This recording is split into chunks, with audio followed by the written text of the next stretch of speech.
Somewhere in small-town America, a school sits quiet at the end of a long street. Brick walls, old windows. A flag that moves when the wind comes through. Inside, the hallways are dark before dawn. The floors are clean. They have always been clean. Someone made sure of that. Every morning, for 34 years. His hands are rough. The kind of rough that doesn't wash out. He carries a thermos and a ring of keys and a spiral notebook where he writes down everything he fixes. Everything. Then one morning a manila envelope arrives on his kitchen table. His name, capital letters, 47 pages, $50,000. Gone. And his signature on documents dated 2 years after he retired. Across town, a man in a pressed shirt sits behind a large desk. Unhurried. Calm. The kind of calm that comes from believing you have already won. He hasn't met the janitor's daughter yet. On the morning Walter Briggs was accused of stealing $47,000 from the school he'd spent his life keeping standing, he was sitting at his kitchen table in the dark, drinking cold coffee, looking at 3 empty chairs. Not because he was dramatic about it. Walter wasn't dramatic about anything. It's just that the chairs were there, and the coffee was there. And the envelope from the Harwick County School District was there too. Face down on the counter, where he'd put it last night like that would help. It didn't help. 4:17 in the morning. Same as always. 34 years of waking at 4:30 had rewired something in him. Something that didn't know the job was gone. Didn't know he'd retired 2 years ago and handed in his keys and driven home in the middle of a Tuesday afternoon, with nothing on his schedule for the first time since he was 26 years old. His body still showed up, even when there was nowhere to go. The kitchen was small. Always had been. One window above the sink looking out toward the end of Birch Street, where Cedar Brook Elementary sat dark and quiet in the March pre-dawn.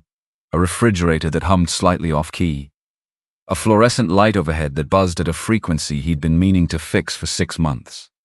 The counter was clear except for the envelope, and in the center of the room, 3 chairs, not matching, they never had been. One oak ladderback he'd found at a garage sale on a Saturday in 1995. One folding metal chair from the old Cedar Brook cafeteria, taken home the year Principal Oakes replaced the whole set and told the staff to take what they wanted before the truck came. One low wooden stool, painted bright blue, the paint chipped now in the places where hands gripped it most, done by a 12-year-old girl with more feeling than technique. 3 chairs around a round table, all empty at 4:17 in the morning. Walter looked at them the way he looked at them every morning. Not counting exactly, more like checking, making sure they were still there. Because there had been years, long difficult years, when he wasn't certain any of this would hold. When he went to sleep wondering if he was doing it wrong. When a caseworker called with a concern or a judge looked across a courtroom with that particular expression that meant, You want to do this? Yes. Him, a janitor with a 2-bedroom house on Birch Street and a bus pass and a closet full of spiral notebooks. He sat in the dark and looked at the chairs and drank his coffee and let himself just for a moment be grateful. Then he got up and turned the envelope over. He'd read 30 times yesterday.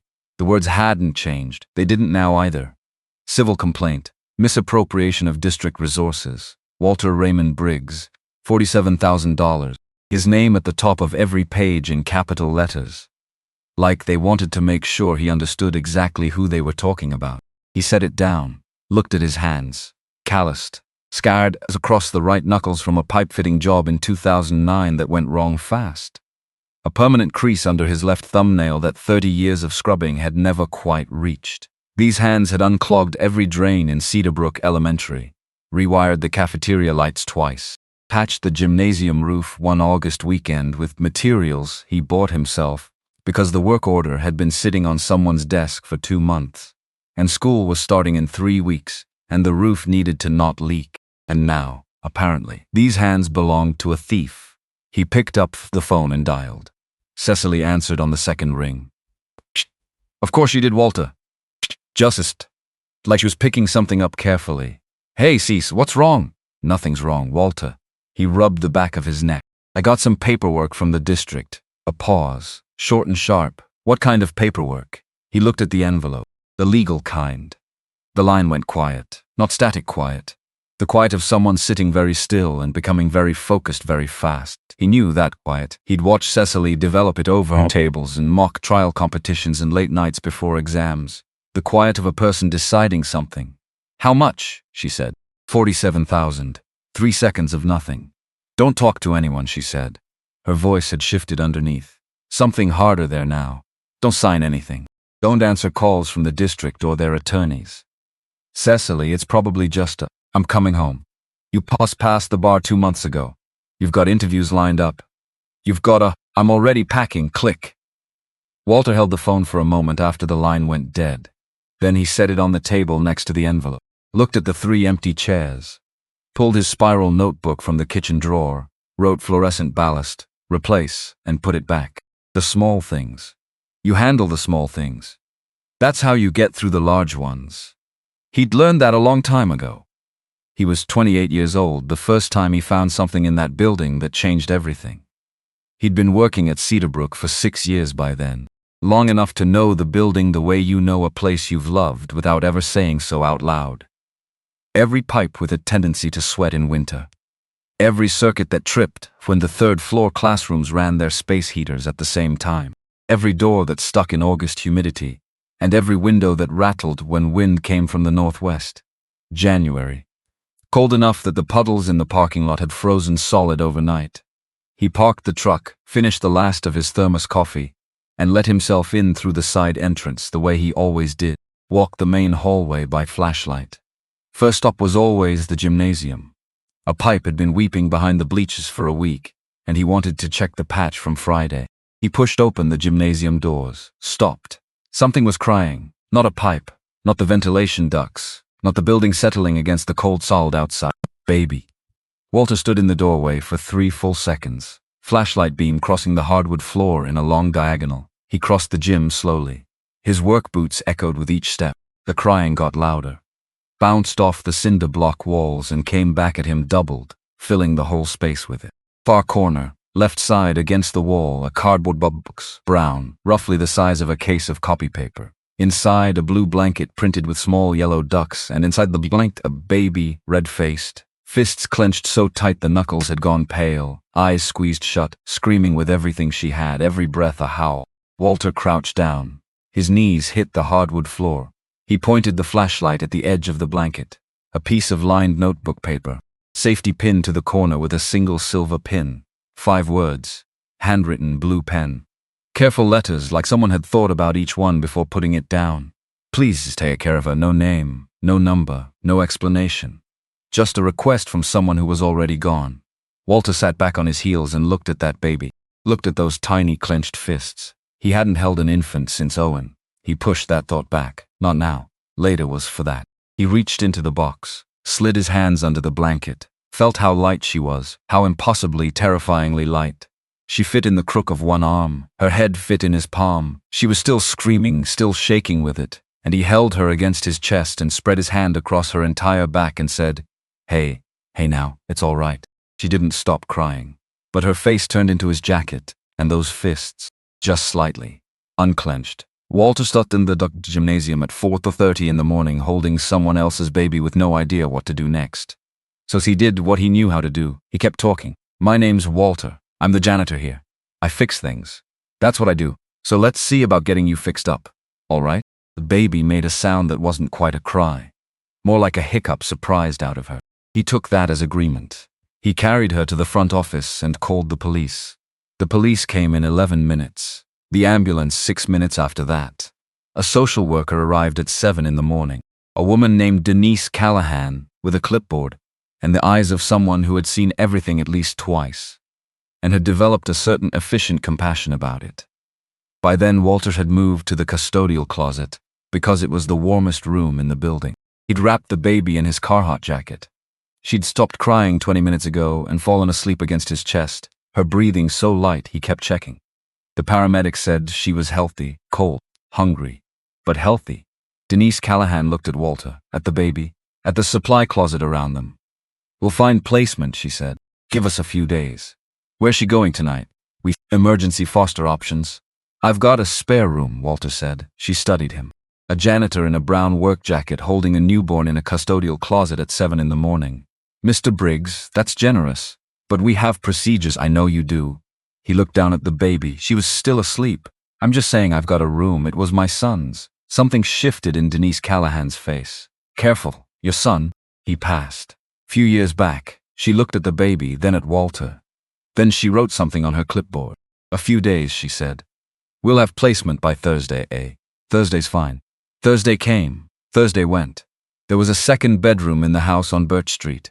Walter had painted it pale yellow when his wife was 7 months pregnant with Owen. Built the crib himself over 2 weekends in the garage from a kit with mopices and the instructions accounted for. Hung the mobile himself. Carved the shapes himself from balsa wood. 6 small stars, rough-edged but recognizable. Stained them dark and strung them on fishing line from a hook in the ceiling above the crib. Owen had loved that mobile. Would lie there and track those stars with his eyes, turning his head slowly back and forth, completely content. Owen died 3 weeks past his 3rd birthday. Bacterial meningitis. 48 hours from the first symptom to gone. Walter had been telling him a story about a dog who could fly when the monitors changed their sound. He had shut the door to that room the day they came home from the funeral. His wife left 4 months later, a packed bag and no note. He didn't look for her. He couldn't blame her. Grief does what it does to people, and what it did to her was make staying impossible. He hadn't opened that bedroom door in 6 years. The night he brought the baby home from Cedarbrook. 9 days after the police came. 5 days after the 3rd Thursday had passed without placement. He stood in the hallway outside that door for a long time. Long enough that the coffee in his hand went cold. Then he opened it. The room smelled like dust and the faint sweetness of old paint. The mobile was still there. The 6 carved stars had gathered a thin layer of gray. The small brown bear sat on the mattress exactly where he'd set it the morning before the hospital. Walter stood in the doorway and breathed. Then he went and got cleaning supplies. Wiped every surface. Washed the crib sheets in hot water. Bought a new mattress that afternoon at Walmart because you don't put a new baby on a 6-year-old mattress, you just don't. He laid her down in the crib. Her eyes were open. Dark blue, the way newborn eyes are. She looked up at the mobile, at the 6 carved stars. Then she screamed. Walter fed her, burped her, changed her, walked her back and forth across that small yellow room until she settled. An hour later she screamed again. He did it all again. But by 4 a.m. he had slept 40 minutes, had formula on his shirt, and a crick in his neck that would last a week. He stood in the kitchen making his 2nd pot of coffee and looked out the window at the dark end of Birch Street, and he realized, for the first time in 6 years, he hadn't dreaded waking up. He named her Cecily, after his grandmother. A woman who had raised 4 children in rural Virginia on a wage that barely covered the electric bill, and who had never once, in Walter's entire childhood memory, complained about it. When Walter was 9 and getting teased at school for wearing the same shoes every day, she sat him down at her kitchen table and said, "You're enough, Walter. Don't let anyone make you forget that. If this baby was going to carry anyone's name, it should be hers." The weeks folded into months. Denise Callahan called with updates that weren't updates. Emergency placements were full. Foster families had wait lists. Was Walter managing? Did he need resources? Walter needed everything. He didn't say so. He bought diapers at the dollar store, formula on sale.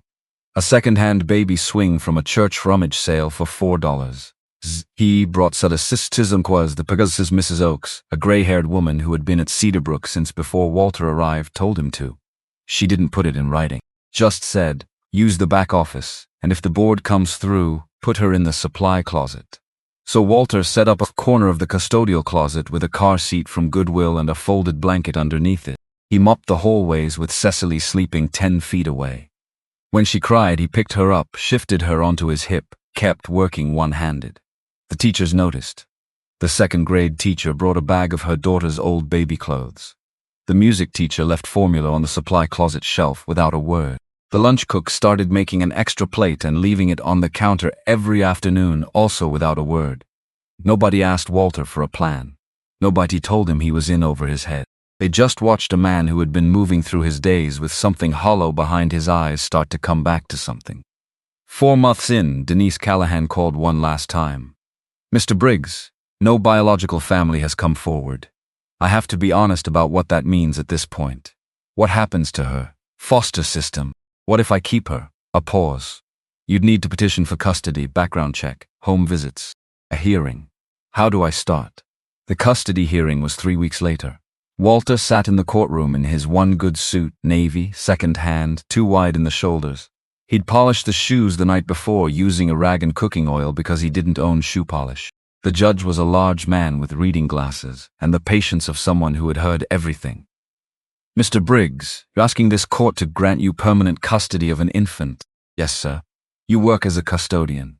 Yes, sir. You propose to raise this child alone. Yes, sir. Have you considered the financial requirements? Schooling. 8+ years of basic necessities. Walter sat up straight in the suit that didn't fit and filled it with everything he had. Your Honor, I know what I am. I mop floors and fix pipes. I don't make a lot of money. But that baby was left on my floor, in my building. I've been feeding her and changing her and sitting up with her every night for 4 months. Nobody else came forward. Not one person. He stopped. Let that sit. She needs someone. I'm here. The judge granted temporary custody that afternoon. Full custody came 6 months later, after 3 home visits and a background check that came back spotless. Walter walked out of the courthouse carrying Cecily in one arm and a folder of legal papers in the other. A woman from the clerk's office held the door for him. Good heart, Mr. Briggs, she said. Walter looked at the baby chewing on the collar of his jacket. She needed someone, he said. That's all it is. Rosalind came 8 years later. Rosalind Mara Dawson, 5 years old.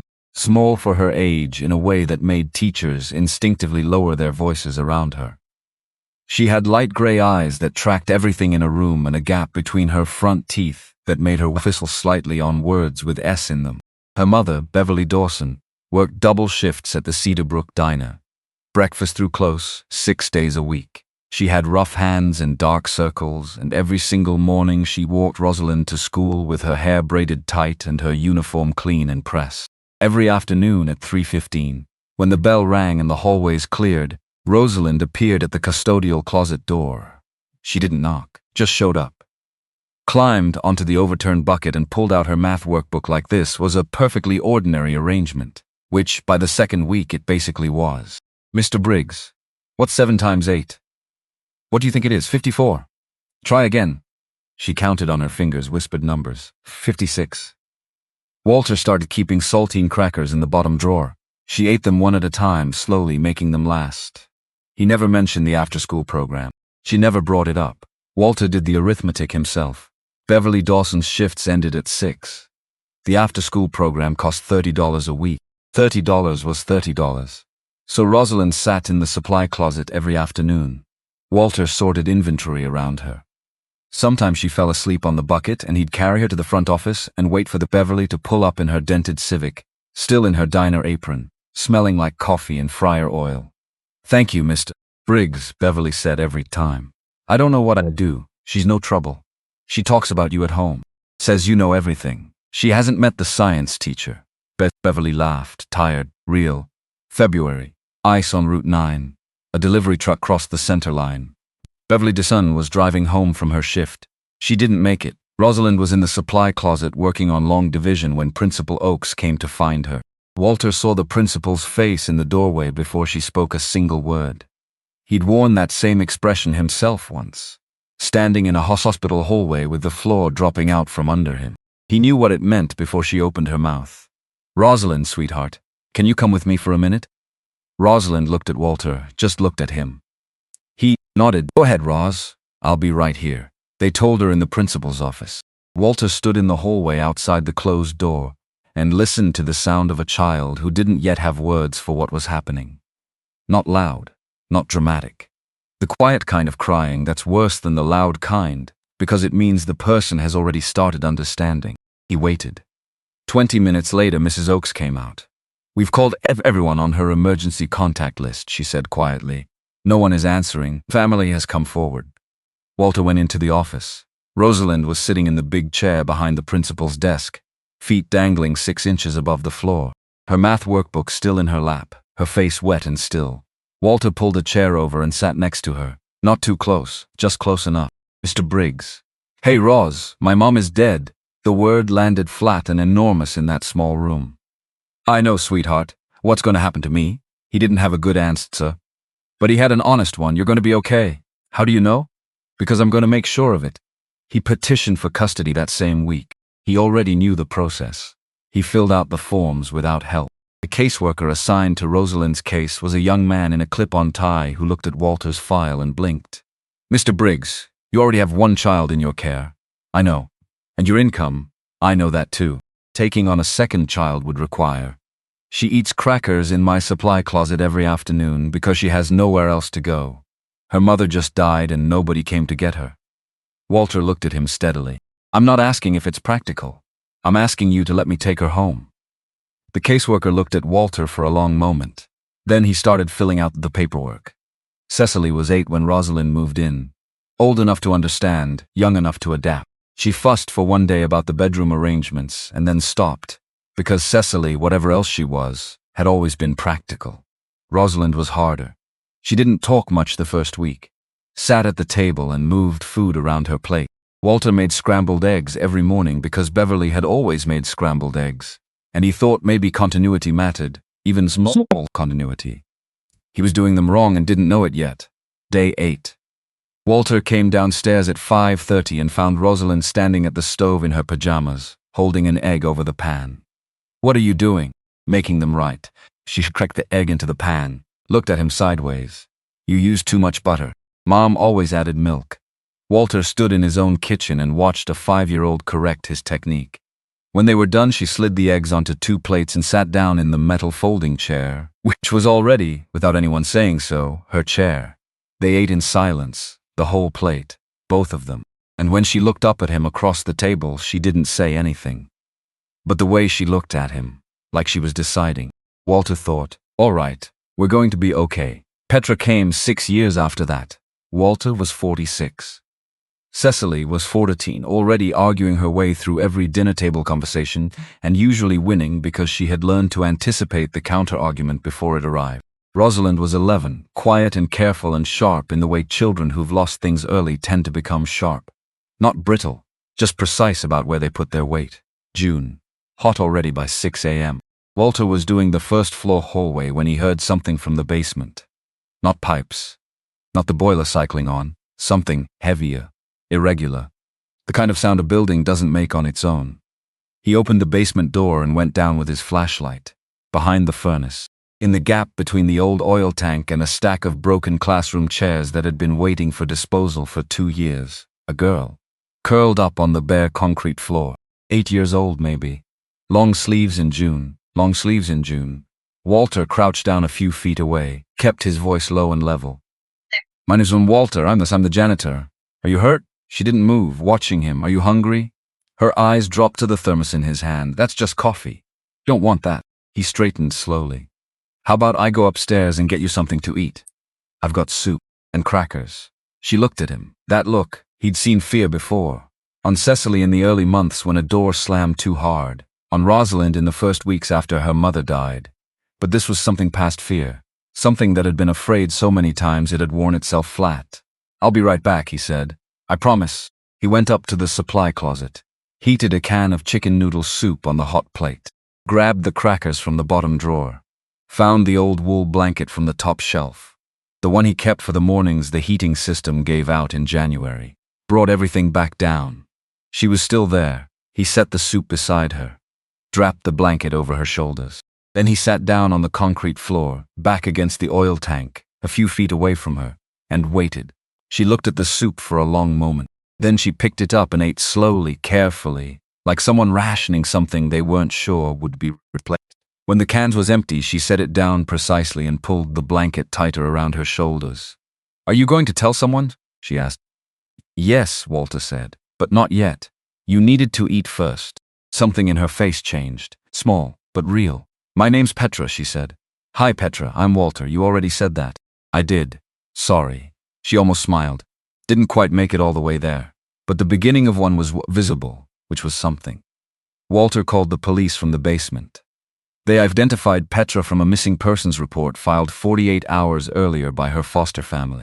When the officers asked to see her arms, Walter stepped outside the furnace room and stood in the dark basement and looked up at the pipes running along the ceiling and said nothing. The officer's face when he came back said everything that needed saying. The foster family was arrested that afternoon. Petra was moved to emergency placement. Different house, different family. She wouldn't eat. She wouldn't speak to anyone. She asked for the janitor repeatedly, persistently, using only that word. Not a name. She didn't know his last name yet. Just, the janitor. Where is the janitor? I want to talk to the janitor. The caseworker called Walter 3 days later. She's asking for you. Bring her here, Walter said. Petra arrived with a garbage bag containing everything she owned and a stuffed rabbit missing its left ear held under one arm. She came through the front door, looked at the kitchen table, looked at the 3 chairs around it, and chose the low wooden stool without being told it was available. She sat down on it and did not speak, which was fine. Walter didn't push. He made meals, washed her clothes and folded them and set them outside her bedroom door. Left the hallway light on at night because he noticed she slept with her bedroom door open, and he made a reasonable inference about why. He let the house be quiet around her, let her take up space at her own pace. Cecily, at 14, had the instinct not to crowd her. She would sit at the table doing her own homework with Petra beside her, and not speak unless Petra spoke first. Rosalind, at 11, made a habit of leaving small things near Petra's usual seat: an extra cracker, a glass of water, a book she'd liked, no explanation, just left there. 2 weeks passed. Then one morning, a Tuesday in October, Walter was in the kitchen at 5:30 with his coffee and Petra appeared in the doorway. Pajamas too short at the ankle, the rabbit under her arm. Mr. Briggs, morning, Petra. She stood in the doorway for a long time. He waited. Can I stay with you forever? Walter set his mug down on the counter. He looked at her. This small, fierce, damaged girl with the rabbit and the long sleeves and the almost smile he'd been building toward for 2 weeks. The girl who had asked him on a concrete basement floor if he was going to tell someone, and who had told him her name before he'd asked for it. Yeah, he said. Yeah, you can. He adopted her 4 months later. 3 girls, 3 chairs, 1 paycheck. Walter sold the truck that winter. Started taking the bus, which meant leaving the house at 4 a.m. instead of 4:30, and getting home 40 minutes later every evening. He ate after the girls ate. Some nights that meant he didn't eat much. He patched their clothes until the patches outnumbered the original fabric. He checked a book on braiding hair out of the Harwick County Public Library, and practiced on a mop head in the supply closet until his fingers understood what they were doing without being told. He never missed a school play. Never missed a parent-teacher conference. Never missed a doctor's appointment or a dentist visit or a winter concert, where Rosalind played clarinet with more determination than accuracy, and Petra sat in the front row and cheered for her loudly and without embarrassment. He cut his own hair with kitchen scissors over the bathroom sink. Bought shoes at end-of-season sales in sizes slightly too large, so there was room to grow into them. Nobody told him this was extraordinary. Walter never thought it was. When the neighbor asked how he managed 3 kids on a janitor's salary, he always said the same thing. They're good, girl. Like they were the ones doing him the favor. And the truth of it, the truth he held quietly and didn't say to anyone, was that they were. In every way that actually mattered, they were. Cecily arrived at 10:47 p.m. Walter heard the car before he saw the headlights sweep across the kitchen window, then footsteps on the porch, then the front door. She walked past him into the kitchen and stopped when she saw the table. The lawsuit papers spread across it, the complaint, the itemized lists, 47 pages of his name attached to things he hadn't done. She set her bag down, pulled out the oak chair, sat, picked up the first page and started reading. She leaned forward with one hand turning pages and the other flat on the table. She had done homework at this exact table in this exact position for 12 years. Walter had mopped the floor around her. She used to ask him to read her index cards while he worked so she could recite back case names and constitutional amendments without looking up. He hadn't known then that they were practicing something. He went and made coffee, set a mug next to her elbow without saying anything. Her hand moved, wrapped around it. An hour passed, maybe more. Walter sat across from her and drank his own coffee and didn't say anything because there wasn't anything useful to say yet. And Cecily needed quiet to work the way some people needed music. She looked up finally. Tell me everything. Walter told her what there was to tell, which wasn't much. The envelope had come in the mail with no warning, no phone call first, no conversation. Just his name on 47 pages of allegations from a school district he'd given 34 years of his life to. Cecily read every page. The complaint was detailed, specific. Purchase order numbers, dates going back years, dollar amounts that had been added up with obvious care. Someone had put real effort into building this. These are specific, she said. They've got dates, order numbers, itemized amounts. They're claiming you ordered supplies that were never delivered. Tools, lumber, paint, fixtures. Over 2 decades worth. I signed requisition forms every month. That was standard. These say the materials were ordered and never arrived at the school. Everything I ordered went into that building. He looked at her steadily. Every bolt, every can of paint. I kept records. She looked up. What kind of records? Notebooks. I wrote down every repair I made, every supply I ordered, every light bulb I changed. Where are they? She was already standing. She went to the hallway and opened the closet and stood there in the yellow light looking at the shelves. 34 spiral notebooks, one for every year. Each one dated on the cover in Walter's neat block handwriting. The ink faded on the earlier ones, the more recent ones still dark. They were organized by year, oldest on the left, and they filled an entire shelf from end to end. She came back carrying an armful, set them on the table next to the lawsuit papers, sat back down, opened the most recent one, and then opened the district's purchase orders from the same period and placed them side by side. She was quiet for a moment. Walt, I know. Your notebook says 12 gallons of floor wax, October 2021. The district file says 30. I never ordered 30 gallons. We didn't go through 30 gallons in a full year, and here. November 2021. Nope, source ballast units replaced. District file says 18. 4 classrooms needed new ballasts. I replaced 4. He looked at the number on the page. That's not a rounding error. That's somebody changing the order. Cecily sat back. She looked at the 2 documents side by side. Then she looked at her father. When did Calloway take over? She asked. March 2022. And when did the numbers start diverging? Walter had already done this math. 3 nights ago, sitting at this same table at 2 a.m. because he couldn't sleep. He'd gone through it twice to make sure.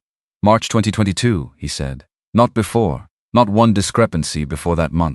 The kitchen was very quiet. The front door opened. Rosalind came through still in her hospital scrubs, her badge clipped to her chest, a duffel bag over one shoulder. She looked at the table, at the papers, at Walter. She crossed the kitchen without saying anything and hugged him. He held on a moment longer than usual. Show me, she said. The back door opened 12 minutes later. Petra came in the way she always did, through the kitchen entrance, carrying her camera bag and a thick manila folder she set on the counter without opening yet. She looked at the table, then at Walter. I brought something, she said, but show me what you have first. All 3 chairs were filled. Walter stood at the counter and watched his daughters arrange themselves around the evidence of a lie. Cecily with the notebooks and the lawsuit papers.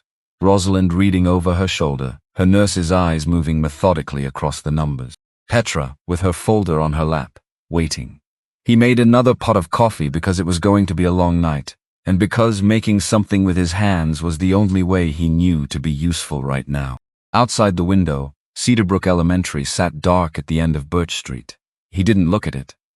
Cecily worked until 2 a.m. Fahas fell asleep on the couch around midnight with her badge still on. Petra stayed at the table, going through her folder and matching dates against the purchase orders, making a separate pile of things she flagged.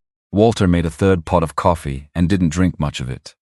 At 2:14 a.m., Cecily closed her laptop and set it down with a particular kind of careful that meant she'd found something. Grayfield Contracting, she said. Everyone who was awake looked at her. She turned the laptop around. State Business Registry, LLC filing, date of incorporation, registered agent. Every single inflated purchase order was fulfilled by this company.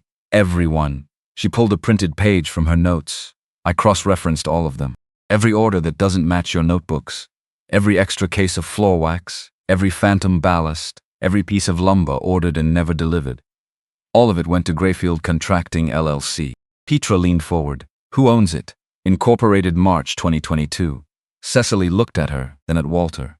The same month Calloway started. Registered agent is a man named Dennis Harwick, 44 years old, lives in Maplewood. One more pause. He is Robert Calloway's brother-in-law. Nobody spoke. The refrigerator hummed. The clock on the wall marked seconds. Walter looked at the notebook stacked on the table. 34 years of his own handwriting. Sitting next to $341,000 in fraudulent purchase orders that bore his name. He needed someone to blame, Rosalind said. She'd come back to the table at some point, without Walter noticing. Her voice had the flatness of someone who dealt with hard news at work often enough that delivering it had become a skill. You were already gone. You couldn't see what was happening from inside anymore. And when you went to Principal Waverly and said the numbers didn't add up, Cecily said, you almost caught him. So he retired you. And then spent 2 years building a paper trail with your name on it. I just told her the numbers were wrong, Walter said. That's all I did. I know. I wasn't trying to start anything. I thought someone should know. I know, Walter. He stopped, looked at his hands, and he had told Principal Waverly in November. Calloway had offered him the buyout in December. He had thought the timing was coincidence. He had thought a lot of things were coincidence that apparently were not. Petra opened her folder. She'd been waiting for the right moment, and this was it. She laid photographs across the table methodically, one by one, like she was building something. The main hallway, first floor, paint peeling in wide strips from the drywall, not chipping but peeling, like the building was shedding skin. Room 3B. Her classroom, a portable space heater in the left corner. Orange coil glowing, extension cord taped along the baseboard to the outlet. The built-in heating unit on the wall behind it had a strip of yellow maintenance tape across the access panel. A date written on the tape in marker, October 14th, 5 months ago, the east fire exit, the door visible bowed in a row. The push bar wrapped in gray duct tape, a handwritten note taped above it, not use, maintenance request date September 8th. 6 months ago, the second floor bathroom, a sink with a diagonal crack from the drain to the rim, held together with silicone caulk gone yellow, a sticky note on the mirror above it with 3 lines of handwriting, reported 11-4. Reported 12-2. Reported 117. 3 times, Petra said. That sink has been reported 3 times. Cecily picked up one of the photographs and held it next to a purchase order from the lawsuit. A repair allocation for the East Wing bathrooms approved, funded. Date, December 2022. The sink was still broken. The money had gone somewhere else. $304,000, Cecily said quietly, more to herself than anyone. And the children are sitting in classrooms with space heaters. Walter looked at the photographs spread across his kitchen table. His school. The building he had kept standing for 34 years. The hallways he had walked before dawn every morning when the building was still dark and quiet and entirely his responsibility. He thought about the August weekend he'd patched the gymnasium roof by himself because the work order sat unactioned for 2 months, and school was starting in 3 weeks. He'd bought the materials out of his own pocket, hadn't mentioned it, just done it. That building had needed him, and he had shown up every single time. And now someone had taken his name and his reputation and 34 years of people trusting his signature and used all of it to steal from the same school. He stood at the counter looking at the photographs for a long time. Then he said, "What do we do?" Cecily looked at him. "We build the case," she said, "and then we go to court." Cecily didn't sleep. Walter knew because he lay in his bed and listened to the kitchen below him for what felt like most of the night. Pages turning. Occasional soft tap of laptop keys. The refrigerator. The clock. At 5:30 he came downstairs. She was still at the table. 3 empty coffee mugs beside the laptop. The notebooks arranged in chronological order on her left. The district records arranged by year on her right. Her legal pad covered in small tight handwriting with a system of symbols he didn't fully understand. She didn't look up. "There's coffee." He poured a cup, sat down across from her. They didn't talk, which was fine. Walter had never needed to fill silence. Cecily had inherited this from him somehow, or maybe just from living with him long enough. Either way, they could sit in a room together without speaking, and it wasn't uncomfortable. It was just quiet. He watched her work, 30 years old. This woman who had been a screaming infant in a cardboard box on a gymnasium floor in January 1994. Who had taken her first steps in this kitchen, who had sat in that exact chair and done homework from first grade through her senior year of college, who had called him 3 times from law school saying she was going to quit, and each time he'd said, "You finish what you start, Cease," and each time she hadn't quit. She was here now, in her gray suit at 5:30 in the morning, with 3 empty coffee mugs and a legal pad full of work. Because he'd called. He looked down at his coffee and didn't say anything about that. Some things you just hold. Rosalind came downstairs at 6:15. She looked at the table, at Cecily, at the mugs. "How many of those are yours?" 3. "When did you sleep?" "I'll sleep after." Rosalind pressed her mouth together, the nurse expression. The one that didn't leave room for argument, but also knew when argument was useless. She went and started making eggs. Petra came down at 6:40 in her teaching cardigan, camera bag already over her shoulder. "I have to be at school by 7:30, she said. "You're still going?" Walter asked. 23 third graders don't stop being third graders because we have a situation. She poured coffee, looked at the table. "Tell me what you found last night." Cecily looked up. "Sit down," she said. Petra sat. Cecily laid it out the way she would lay out a closing argument, which Walter would realize later was exactly what she was doing. Building towards something. Establishing foundation before structure. "The records match perfectly for over 20 years, she said. "Your notebooks in the district files. Same numbers, same dates, everything lines up." She set 2 pages side by side. Then March 2022, Callaway takes over. And the numbers start drifting. "How much?" Rosalind asked. "Small at first. An extra case of cleaning solution here. A few more gallons of paint there. Easy to miss if you're not looking closely." Cecily turned to a later section. By the end of his first year, the purchase orders are running 2, sometimes 3 times what Walter's notebooks show. The divergence is consistent. Methodical. Not sloppy. "So someone with patience," Petra said. "Someone who thought it through. Someone who understood how the system worked and how to use it." Cecily folded her hands on the table. Every inflated order went to Grayfield Contracting. Shell Company, Callaway's brother-in-law, no other clients on record. The money moved from the district to Grayfield. "We can't prove from public records where it went from there. But there's no reason for a contracting company with no other business to exist except to receive these payments. And Walter's name is on every piece of paper connecting the district to Grayfield," Rosalind said. "His name and, in the later orders, a signature." Cecily pulled a page from the pile. "A signature that is close to his but not quite right. And some of these orders are dated after his retirement." Petra picked up one of the photographs from the previous night, held beside the page. "So the money was supposed to maintain the building. The orders said it was maintaining the building. But the building was not being maintained," Cecily said, "because the supplies were never delivered. The repairs were never done. The money went to Grayfield and from Grayfield to wherever Callaway needed it to go." The table went quiet. Walter poured himself more coffee even though his cup wasn't empty. Needed to do something with his hands. "There's something else," Petra said. She reached into her camera bag and pulled out her photoed printout. "I pulled the school board meeting minutes last night after you all went to sleep. February meeting. A board member asks Callaway why the East Wing fire exit still hasn't been repaired after 6 months. Callaway says." She unfolded the page and read directly. "There is an ongoing review of whether the original maintenance request was properly filed, and that legacy issues in the record-keeping system have required additional scrutiny." She set the page down. "Legacy issues," Walter said. That's the phrase he used. At the October meeting, too. Legacy issues in the maintenance, record-keeping, inherited from the previous maintenance regime. She looked at him.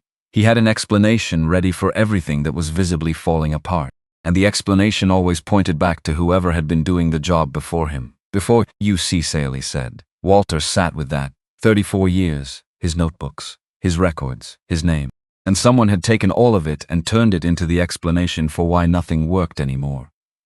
"He was thorough," Walter said finally. He was, Cecily agreed, "which is going to make it satisfying when we take it apart piece by piece in front of a judge." She said it matter-of-factly, the way she said most things. But Walter saw Rosalind hide a small smile behind her coffee mug, and Petra press her lips together in the way she did when she was pleased but didn't want to show it. He didn't hide his. The second envelope arrived at 10:30. Walter was in the backyard when Rosalind brought it out. He went there when he needed to think and didn't want anyone watching him do it. Just stood by the fence near the old oak tree, hands in his jacket pockets, looking at nothing in particular. She held out the envelope without saying anything. "Return address, Voss and Caraway, attorneys at law, Callaway's firm." Walter opened it. Writ standing there by the fence in the thin March sunlight. Settlement offer. He was to pay a civil penalty of $5,000. He was to sign a written statement acknowledging unauthorized and improper use of Harwick County School District property and resources. In exchange, Callaway would withdraw the full complaint. The case would close. No trial, no further proceedings, no public record of the hearing. $5,000. Real money. More than a month of what he used to earn. And a statement. His name next to the words unauthorized and improper. His signature confirming that yes, he had done something wrong. A document that would sit in a district file for as long as files were kept, and that anyone who pulled his record would find, and that no one would read the full context of. Walter stood by the fence and read the offer twice. Then he went inside. Cecily was at the table. She looked at him when he walked in. He set the letter in front of her without speaking. She read it, read it again, set it down with the same careful flatness she'd used closing the laptop last night. $5,000, he said. And it's done. And you sign a statement saying you did something wrong, which I didn't, which you didn't. He sat down, looked out the window, the oak tree, the fence, the corner of yard where Cecily had learned to ride a bike on a Saturday in early April, years ago. Insisting she didn't need the training wheels, and then needing them for another 2 weeks before finally not needing them. It would be over, he said. It would look like it was over, Cecily said. Those are different things. No lawyers, no trial, no risk of it going wrong in a courtroom. No clearing your name either. She picked up the letter, set it down. Anyone who pulls your file sees unauthorized and improper next to your name. 34 years of honest work, and the last thing in the record is that. She looked at him. And Calloway keeps everything he took. Because the audit doesn't happen if there's no trial. Everything he built stays intact. Walter was quiet, not because he was considering it. He'd known when he read it standing by the fence that he wasn't going to take it. He'd known before he finished the first paragraph, but he wanted to hear her say all of it out loud, because she needed to say it. He let the silence run a little longer. Then Cecily said, "In law school." She stopped, looked at the table, started again. "There were 3 times I almost quit. The debt, the doubt, the feeling of being in the wrong room, and you, Tom, every time I called you, every single time you said the same thing. You said you finish what you start, cease. The easy road and the right road are not the same road." She slid the settlement letter across the table toward him. "You taught us that," she said. "All 3 of us, not once, not as a lesson. Just by doing it over and over the whole time we were growing up." Her voice stayed even. "Don't stop now." Walter looked at the letter, at his name at the top, at the word unauthorized waiting there like a trap with the door propped open. "Turn it down," he said. Cecily pulled the letter back. "I'll draft the response today." "Cecily." She looked up. "Thank you for coming home." She didn't say you're welcome, or of course, or any of the things people say. She just nodded once. Looked back at the letter, got, which was exactly right. The days between the settlement rejection and the trial moved the way days do when something large is coming. Too fast in the mornings and too slow in the evenings, and always with the sense of something waiting just past the visible edge of things. Cecily prepared, methodically, relentlessly, in the way she did everything. She built a timeline showing exactly when the numbers diverged from Walter's notebooks and exactly when Calloway had taken over. She documented every inflated purchase order and matched each one to a Grayfield contracting payment. She pulled the state business registry and cross-referenced Dennis Harfkopkle's registration dates with Calloway's employment start date. She wrote her examination questions for each witness until the phrasing was precise enough to leave no useful room for objection. Rosalind reached out to Miriam Holt, the widow of former Principal Gerald Holt. She'd remembered in the middle of the night something Mrs. Holt had mentioned at the school's retirement party for Walter 2 years ago. Something about a letter Gerald had written. She called in the morning, explained what was happening, and Mrs. Holt said, "I'll find it," and called back inside an hour. She had found it. Petra continued documenting the building. More photographs. The cracked gymnasium floor, which had been reported and allocated funds for repair, which Petra had found in the records still listed as outstanding. A classroom ceiling with water damage spreading from a corner that hadn't been there in the fall. She also pulled every school board meeting minute from the past 2 years and flagged every mention of maintenance delays, every use of the phrase legacy issues, every time Calloway had publicly attributed a problem to the previous maintenance regime. It was a long list. Walter let them work. He made meals, made coffee, fixed a leaking faucet in the bathroom that had been dripping for a month, replaced a hinge on the back gate, helped Mrs. Finch next door carry her groceries up the porch steps when he saw her struggling, and she told him she'd be at the courthouse tomorrow, and he said, "You don't have to do that," and she looked at him like he'd said something incomprehensible and went inside. On the last evening he ironed his navy suit, pressed the trousers carefully, found the shoe polish tin Cecily had bought him, and applied it slowly, working the cloth in circles the way his grandmother had taught him, until the leather came up to something close to a shine. He hung the suit on the back of the bedroom door and stood looking at it for a moment. Same suit as the custody hearings. Same suit as the graduations. Still too wide across the shoulders, still slightly short in the sleeves. He'd been meaning to get a better one for 15 years. Never quite got around to it. He went to bed at 9. Lay in the dark. Didn't sleep much. At some point after 10 he heard footsteps on the stairs, then the sound of someone in the kitchen. He got up. Rosalind was at the sink with a glass of water. She turned when she heard him. She looked at him for a moment in the kitchen light. "How long?" she said. He didn't pretend he didn't know what she was asking about. "Few months," he said. "How many episodes?" 4, maybe 5. "Pressure or sharp?" "Pressure. Goes away after 10-15 seconds. "Dizziness?" A pause once Rosalind set her glass down. She stood very still for a moment in the way she stood in difficult conversations at work. The stillness of someone who was feeling something and had made a professional decision not to let it run ahead of her. Then she said, "Why didn't you tell us? You had the lawsuit. You had enough going on, Walter." Her voice changed. Not the nurse voice anymore. The other one. The one she'd had since she was 5 years old, sitting in a principal's office, asking what was going to happen to her. "Our lives started because you worried about us. Every single one of us. You worried enough to pick up a baby in a cardboard box. You worried enough to sit in a principal's office and promise a 5-year-old things were going to be okay when you didn't know if they were. You worried enough to go down into a basement with soup and a blanket and just wait." She crossed the kitchen and stood in front of him. She was not a large person. She had Beverly's gray eyes and Beverly's gap-toothed whistle when she made an S sound, and she was completely immovable when she decided to be. "You at us every day for 30 years. So you don't get to decide we don't get to worry about you. That is not how this works." Walter looked at his daughter. She was right. He knew she was right. He had known it every time the pressure came, and he breathed through it and told himself it was manageable. He was fine. There was too much happening to deal with this now. He had known he was doing to himself exactly what he would never have let any of them do. "After the trial," he said. "Tomorrow night, after it's done, we find a doctor." He opened his mouth. "Not at the beat," she said. He closed it. She picked up her glass, looked at him for one more moment in the kitchen light. Then she went back upstairs. Walter stood in the kitchen alone for a while after. He looked at the 3 chairs around the round table. He looked out the window at the dark end of Birch Street and the darker shape of Cedarbrook Elementary beyond it.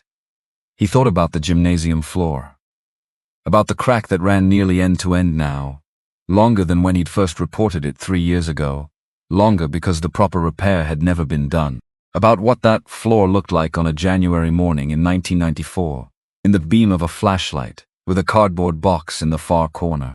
He thought about what had followed from that morning. He wasn't afraid of the trial. He was afraid of what it meant that any of it had been necessary. That a man could spend 34 years doing honest work and still find himself at a defense table trying to prove it. That doing the right thing and being able to prove you did the right thing were apparently 2 different problems requiring 2 different kinds of effort. He stayed in the kitchen until he was tired enough to sleep. Then he went upstairs and slept. At 4:17 in the morning his eyes opened. Same as always. He lay in the dark for a moment, listened to the house. Then he got up, went downstairs and put the coffee on. Cecily was already at the table with her notes. She'd been up for a while. "Ready?" she said without looking up. "I need to feed Mrs. Finch's cat first," he said. She looked at him. "I said I would," he said. "She's away until Sunday." Cecily looked at him for another moment. Then she looked back at her notes.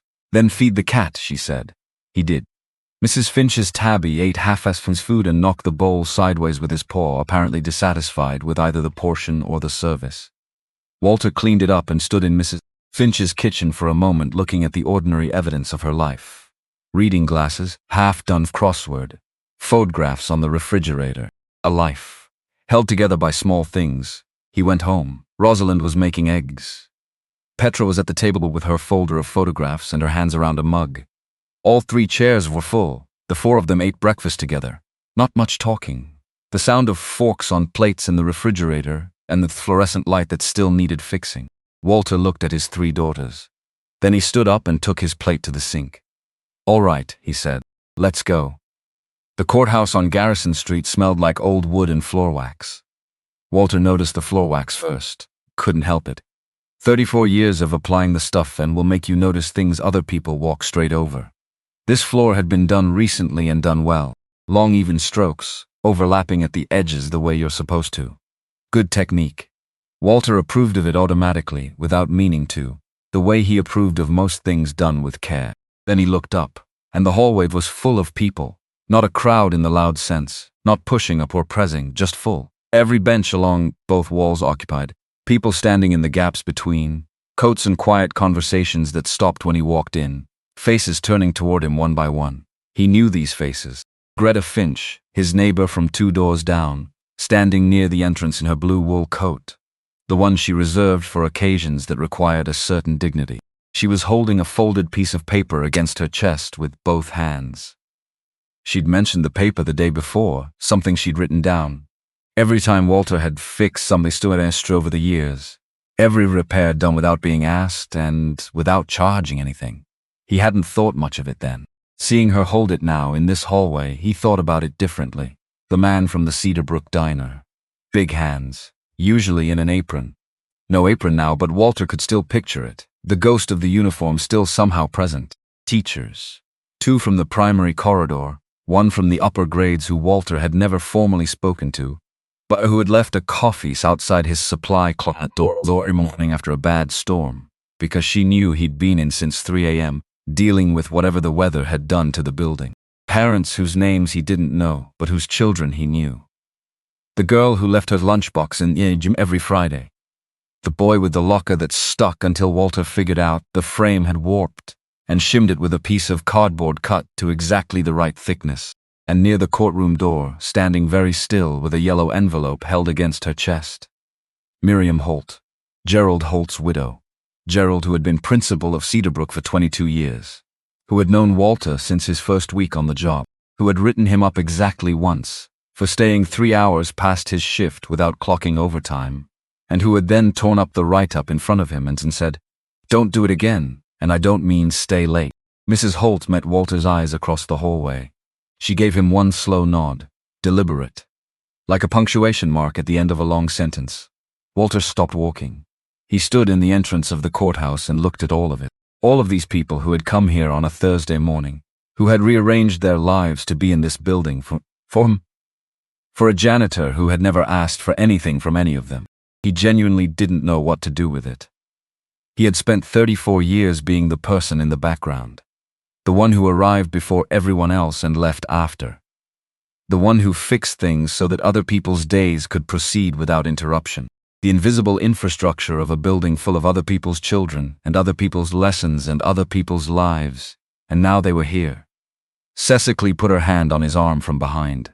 Not pushing, just present. He kept walking. People reached for him as he passed through the crowd. Not grabbing, just touching.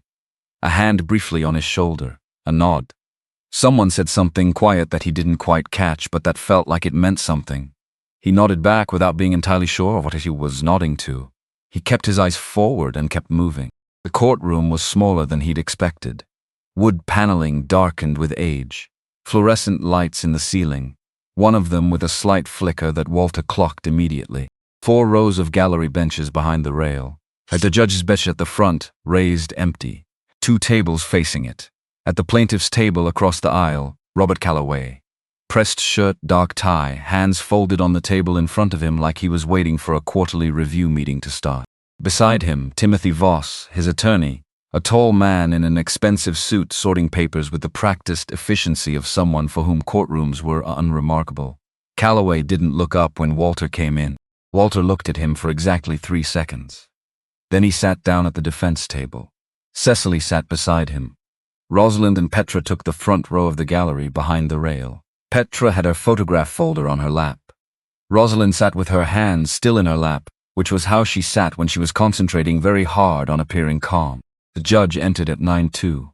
Everyone stood. Walter's knees cracked. Cecily glanced at him. He shook his head slightly. Not now. The judge was a woman somewhere in her early 60s. Gray at her temples. Reading glasses on a chain around her neck. She settled into a chair and opened the case file with the brisk, unsentimental efficiency of someone for whom ceremony was a waste of time. This is a civil complaint filed by Harwick County School District against Walter Raymond Briggs, alleging misappropriation of district resources. She looked over the file at both tables. Counsel. Are both parties ready? Ready, Your Honor. Voss. Smooth, practiced, unhurried. Cecily stood. Ready, Your Honor. Walter watched her stand. 30 years old, 2 months past her bar exam, and she stood in that courtroom like she had been standing in courtrooms her whole life, which in some way Walter was only now fully understanding she had been. Practicing at the kitchen table. Practicing in high school mock trials. Practicing every time she'd called him from law school at 11 p.m. not quite ready to quit. You finish what you start, Cease. She had. Timothy Voss was good. Walter would acknowledge that plainly. The man built a case the way you build a wall, one brick at a time, careful. Even, no visible gaps. He stood in front of the judge and laid out purchase orders spanning 2 decades, dollar amounts, dates, an itemized accounting of $47,000 in district resources allegedly misappropriated by a trusted employee who had exploited his access and his position over a long period of time. He said the word trusted like it was the sharpest point of the whole argument, like the trust itself was the injury. He said the word patent 16 times. Walter counted.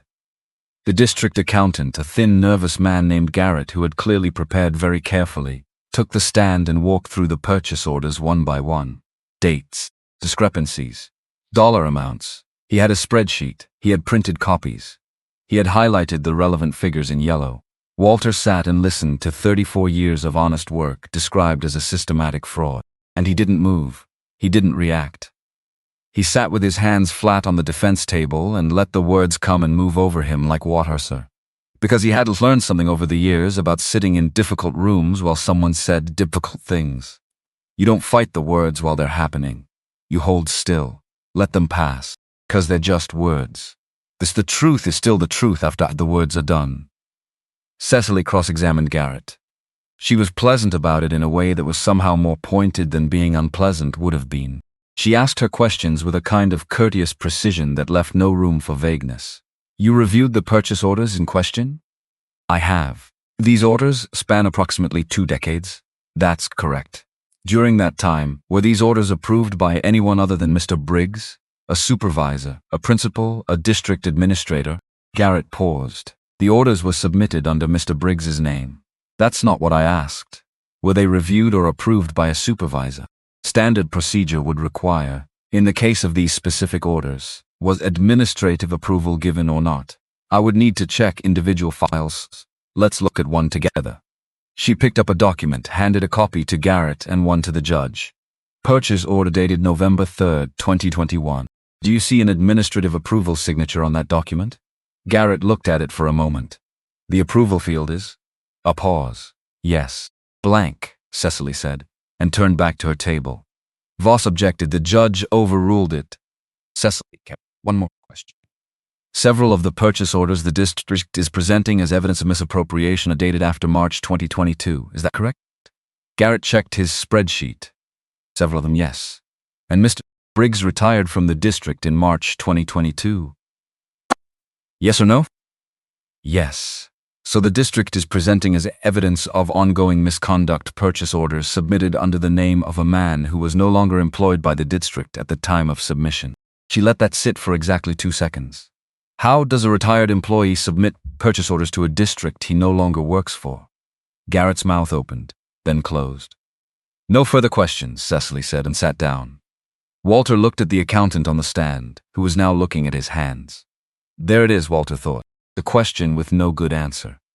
Miriam Holt walked to the stand with careful, deliberate steps. She sat down, adjusted the microphone, and looked at the courtroom the way someone looks at a room they've been in before and are taking stock of now. Then she opened the yellow envelope. 1 sheet of paper. Cedarbrook Elementary letterhead, the school seal faded at the top left corner. A date in the upper right. September 9th, 1994. Cecily introduced the letter into evidence and read the relevant portion aloud. The letter authorized Walter Briggs, effective immediately, to make full use of Cedarbrook Elementary's facilities and resources for personal purposes during non-school hours, without need for prior permission or reimbursement. Signed by Principal Gerald Holt. witnessed by the school secretary. Voss objected that the letter predated the majority of the alleged incidents. It establishes a 30-year pattern of explicitly authorized use, Cecily said. It also demonstrates that school administration was not only aware of Mr. Briggs's activities but formally sanctioned them in writing. The pattern of authorization, not just this single document, is the relevant point. The judge looked at the letter. I'll allow it. Continue. Cecily turned to Mrs. Holt. Can you tell the court why this letter was written? Mrs. Holt folded her hands in her lap. My husband wrote it because Walter kept leaving money on the principal's desk. A pause. He was heating the baby's bottles at night in the school kitchen. The school was warmer than his house in winter, and he was bringing her in during off hours to use the hot plate. And every time he did, he left an envelope on Gerald's desk with cash inside to cover the cost of the electricity he'd used. He calculated it, down to the cent, apparently. Gerald said he'd worked out the wattage of the hot plate and the current rate per kilowatt hour, and left exact change. Something moved across Mrs. Holt's face, not quite a smile, more like the memory of one. Gerald thought that was the most stubbornly decent thing he'd ever encountered in 30 years of running a school. So he typed that letter himself and told Walter to stop worrying about it. A sound moved through the gallery. Not laughter exactly. Something warmer than that, something that recognized something.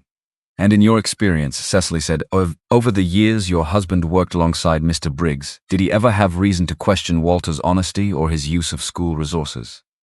Never, Mrs. Holt said. Not once. Gerald used to say Walter Briggs was the most reliable person in the building. He said that more than once over the years. She paused. He also said that reliability like that was the kind of thing you didn't appreciate properly until it was gone. Walter looked at the table in front of him. After Mrs. Holt, Cecily called her other witnesses. Greta Finch read from her folded paper in a clear, steady voice. Every repair Walter had made on Birch Street over the years without being asked and without charging. The fence post after the 2019 storm. The Garcias' back gate latch that had been sticking for a year. The crumbling steps at St. Anthony's down the block that Walter had spent a full Saturday fixing because someone was going to turn an ankle and the church budget didn't cover masonry. A man named Douglas Waverley, whose son had sat in Walter's supply closet 3 afternoons a week for 2 years, while his mother was in chemotherapy. My son is 22 now, he said. Engineering degree, 3rd year. He still talks about Mr. Briggs. Still says that closet was the steadiest place in his life during a very unsteady time. A retired teacher named Carol Ostrowski who had taught 5th grade at Cedarbrooke for 19 years. She described every Christmas Eve she had arrived at school to find Walter already there, hanging lights, building the stage for the holiday program, painting the backdrop by himself. He did it every year, she said, without overtime, without recognition. Because he said the children deserved a real stage and the budget didn't cover one. He bought some of the materials himself. I know because I once arrived early enough to see the receipt sticking out of his jacket pocket. Each witness sat down. The courtroom remained quiet. Not the dramatic silence of performance. The quiet of people hearing something confirmed that they had always suspected was true, but had never had occasion to say out loud all at once in the same room. Then Cecily called Rosalind. Rosalind walked to the stand the way she moved through hospital corridors at 2 a.m. Efficient, steady, completely contained. Can you describe how you came to live with Walter Briggs? Rosalind folded her hands. My mother worked double shifts at a local diner. She couldn't afford after-school care on what she made. So every afternoon I went to Walter's supply closet and did my homework there. He kept crackers for me. A brief pause. Saltines. I ate them slowly to make them last. And when your mother passed away, I was 5. I was in the supply closet when they came to tell me. No family came for me. No one from the emergency contact list answered. Walter was the only one there. She looked at the middle digits. He petitioned for custody that week. He'd done it before. He knew how. What was the transition like? Hard.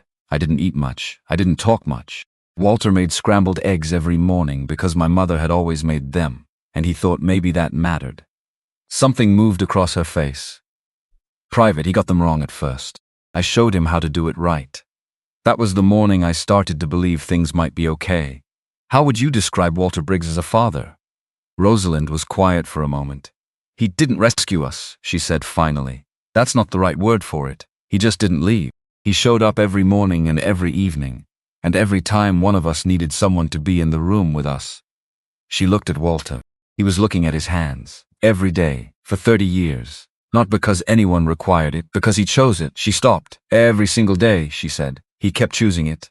Cecil let the silence hold for one beat. Thank you, she said. Then she called Petra. Petra sat very straight.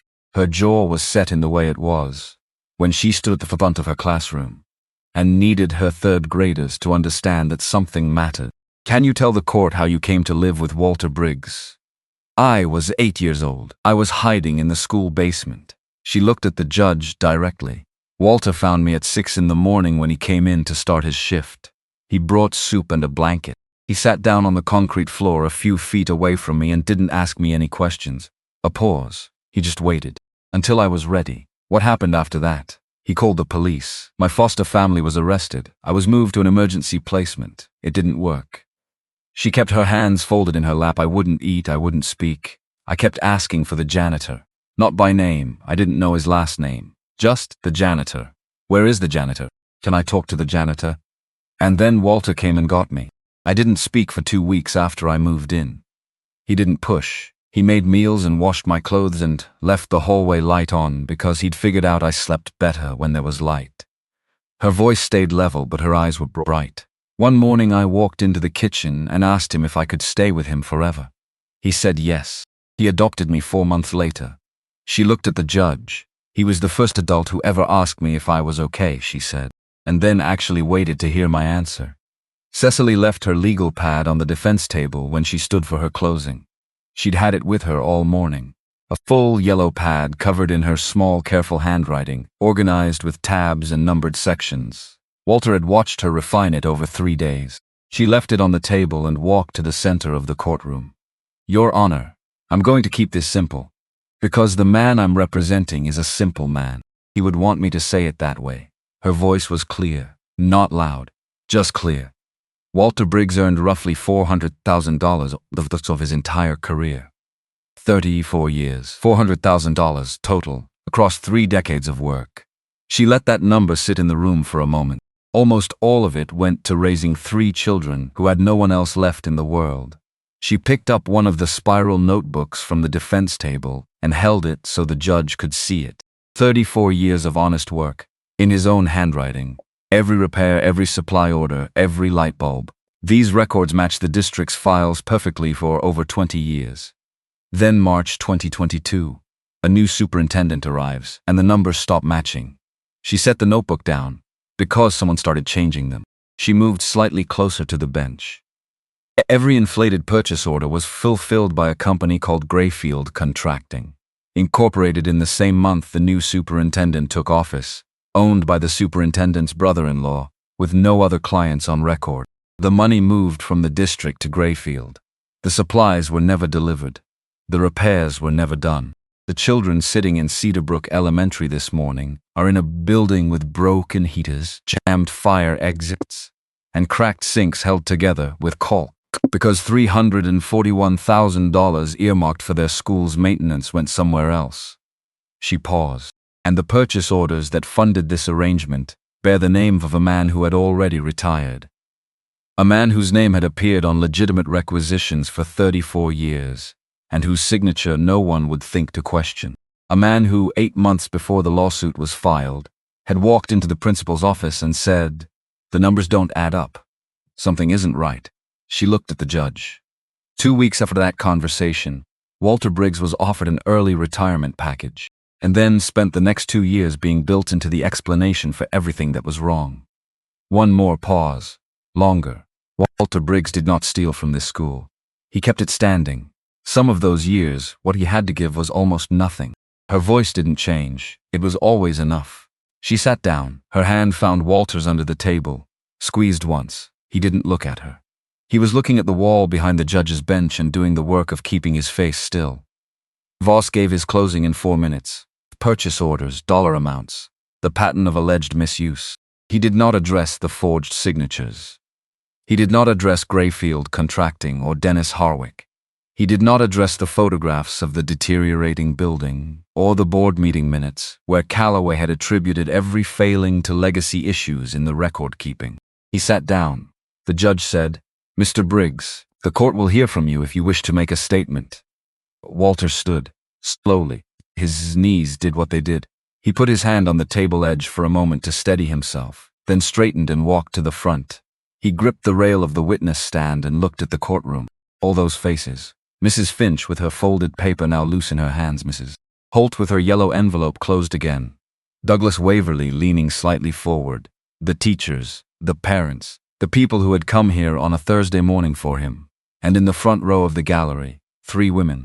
Cecily with her hands still on the defense table, watching him with the focused attention she had given everything her whole life. Rosalind very still, her nurse's eyes tracking him with a precision she wasn't bothering to conceal. Petra with her photograph folder in her lap and her chin up and her eyes already bright. He held the rail, looked at the judge. I'm a janitor, he said. I fix things. That's what I've always been, and I was proud of it. The pressure came to the second sentence. He knew it immediately, the familiar weight settling across his sternum, the palm pressing down. He gripped the rail, not tightly, steadily, the way you hold a mop handle on a floor that's giving you trouble. 7 seconds. He looked at the fluorescent light above the gallery, the one with the flicker. Somebody should see to that ballast. 10 seconds. In the front row, Rosalind had gone completely still. He didn't look directly at her, but he was aware of her the way he'd always been aware of his daughters. Even in a room full of people, even when he wasn't looking. She had stopped breathing in the particular way she stopped breathing when she was watching a patient. 12 seconds. Then the pressure eased. Gradually, like weather clearing from the west, he exhaled, loosened his grip on the rail, blinked twice. I didn't take anything from that school. Everything I ordered went into the building. I kept records because I was raised to believe that if you do a job right, you should be able to prove it. That's not complicated. That's just how work is supposed to go. He looked at the 3 women in the front row. People told me I couldn't afford to take in children. They were right about the money. But money isn't what you raise children with. You raise them by showing up, by being in the room, by being there in the morning and there in the evening and there every time they need someone to stay. I showed up, he said, for those girls and for that school every day for 34 years. That's all I know how to say. He stepped down from the witness stand and walked back to the defense table and sat down. Cecily looked at him. He nodded once. Small, we're okay. The judge removed her glasses. She looked at the case file on her bench for a moment that felt longer than it was. Then she looked up at the room. In the matter of Harford County School District versus Walter Raymond Briggs. She picked up her pen. The complaint is dismissed with prejudice. Walters didn't move. Furthermore, this court is ordering an immediate independent audit of all maintenance accounts for the Harwick County School District for the previous 3 fiscal cycles. All purchase orders, vendor contracts, and payment records are to be preserved and submitted to independent auditors within 14 days. She looked at Robert Calloway, long enough that no one in the room missed it. This court takes very seriously any evidence of financial misconduct involving public funds. We are adjourned. The gavel came down. Calloway stood, buttoned his jacket, picked up his briefcase, walked out of the courtroom without looking at anyone. Not his attorney, not the judge, not Walter, just gone. Like he had somewhere else to be, Walter sat at the defense table and looked at the wood grain of its surface, dark with age, worn smooth in the center where 100 defendants before him had rested their hands. Walter. Cecily's voice. Different from the lawyer voice. Something underneath it now, something she'd been holding back all morning.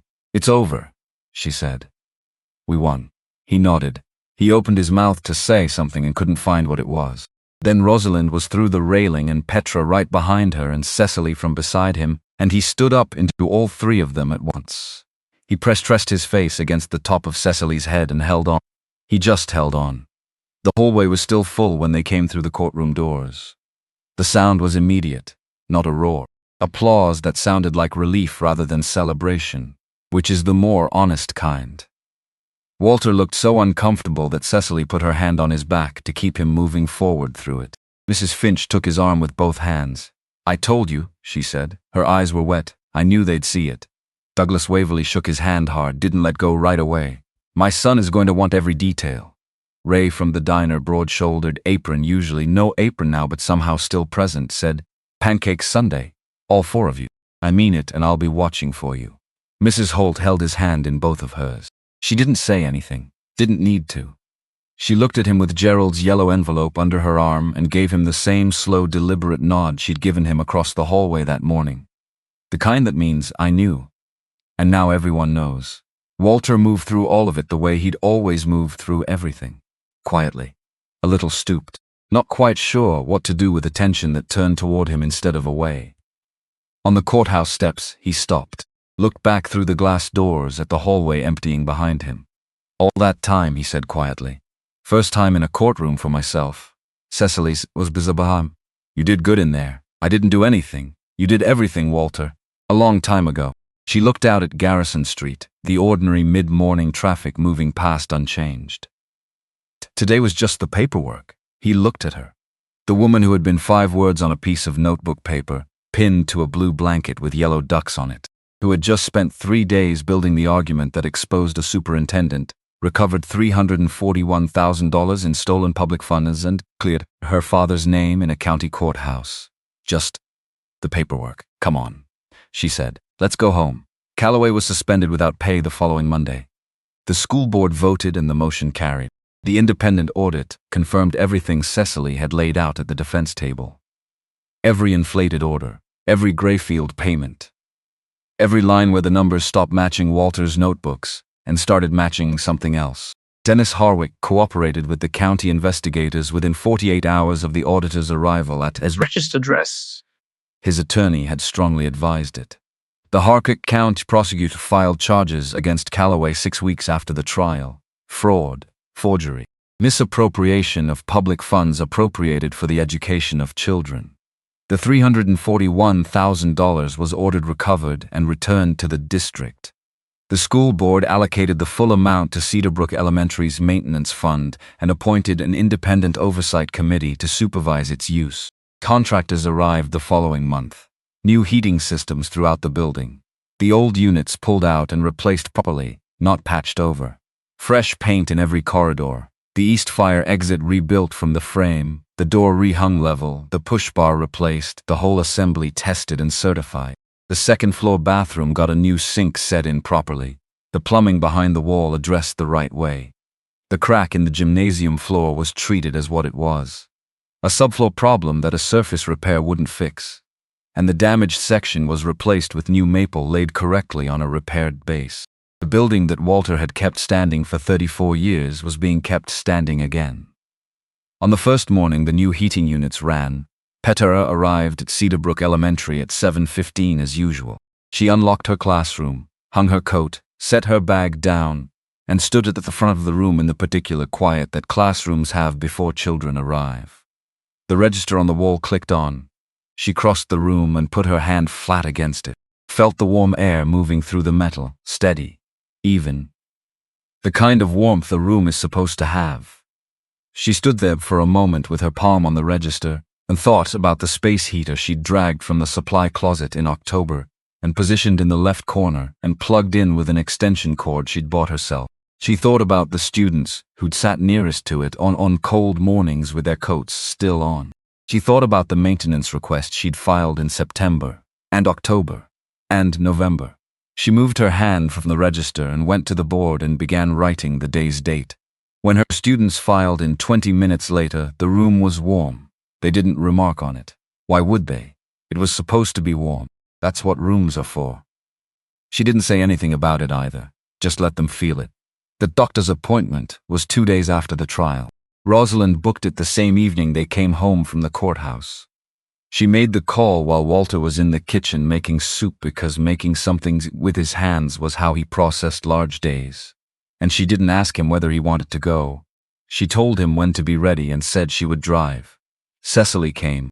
Petra came, arriving directly from school still in her teaching cardigan. The 3 of them sat in a row along the wall of the waiting room while Walter was in with the doctor, and they didn't talk much. Cecily reviewed notes from a case file she'd brought. Rosalind sat with her hands in her lap. Petra looked at her phone without really seeing it. When the doctor came back in the results, he looked at the chart, and then at Walter, and then at the three women arranged along the wall and made a visible adjustment to his register. Stable angina, manageable with the right medication and some changes to how he was living. Regular monitoring every 3 months to start, then annually if things stayed stable. Nothing irreversible. Nothing that couldn't be addressed and lived with and lived well around. The episodes you described are consistent with what we're seeing, the doctor said. How long has this been happening? Few months, Walter said. You should have come in at the first one. I've been busy. The doctor looked at the 3 women along the wall, all 3 of them looking back at him with varying degrees of the same expression. Busy with what exactly? Being Walter, Petra said. The doctor wrote out the prescription and went through the adjustments. Less salt. Shorter shifts of physical exertion with rest built in. The medication twice daily with food. Follow up in 12 weeks.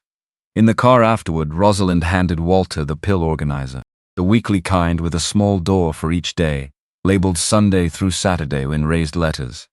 She'd bought it the week before the trial, she said. She'd had a feeling she'd need it soon. Walter turned it over in his hands, looked at each compartment, looked at Rosalind in the driver's seat.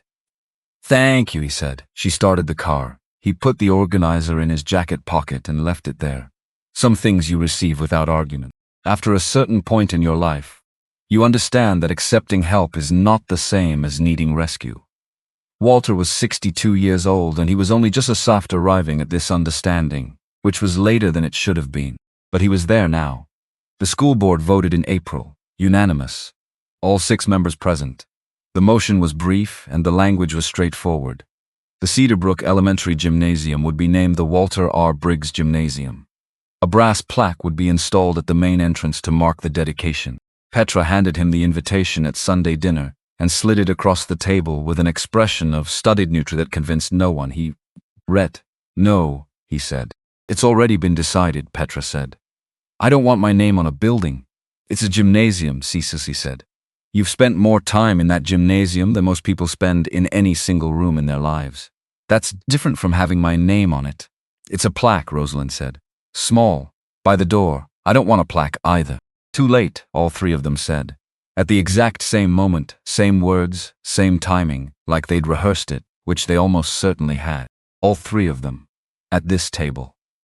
Before they came over, Walt looked at them. They look back with the uniform patience of people who have already won and are simply waiting for the other party to catch up. And, despite everything, the lawsuit, the courtroom, the chest that still reminded him occasionally it was there, the 2 years of watching a building he'd loved be quietly gutted under his name. Despite all of it, and because of all of it, he laughed. Not a large laugh, not performed, the real kind. The quiet surprise kind that comes from somewhere you'd stop checking. 3 women at a round table. Cecily with her careful eyes going soft at the edges. Rosalind with her gap-toothed half-smile, the one she only used at home. Petra with both hands pressed over her mouth and her shoulders already shaking. The fluorescent light overhead buzzed its familiar off-key buzz. Walter made a note, the way he always made notes, to fix it. This week. He'd been putting it off long enough, and there was no reason to wait anymore. The ceremony was on a Saturday morning in late April. Walter wore the navy suit. Same one as always, still too wide across the shoulders. He'd used the shoe polish Cecily had bought him, and the leather had come up better than it had in years. The gymnasium had been remade. The floor was new maple, warm-toned and gleaming under the new lighting fixtures. Fresh paint on the walls in the off-white, that had always been right for a room where children spent their days. The bleachers refinished. The windows clean. The east wall where the old heating unit had sat behind maintenance tape now had a new unit running quietly and without drama. It looked the way it was supposed to look, the way it would have looked all along. By the main entrance, at natural eye level, set into the wall so it was the first thing you saw coming through the doors. Walter R. Briggs Gymnasium for the man who kept this building standing. He stood in front of it and read it again, a 3rd time. Then he stopped reading and just stood there. The crowd gathered at a respectful distance behind him. Late April light coming through the newly cleaned windows in long pale rectangles across the new maple floor, reaching all the way to the far corner, the left corner, against the wall. He looked at that corner.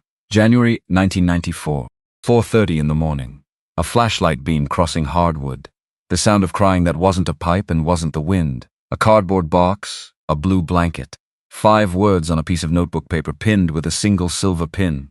He had stood in this exact spot 30 years ago with no plan and no preparation and no idea what came next. So he had done the only thing he knew to do. He had picked her up, and everything.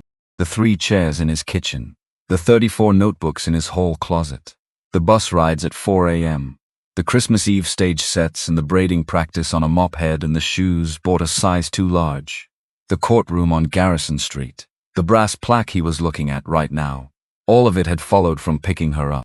The crowd was waiting. He turned around. Mrs. Finch with her blue wool coat, Mrs. Holt with the yellow envelope that had done its work, Douglas Waverly leaning forward slightly, Ray from the diner.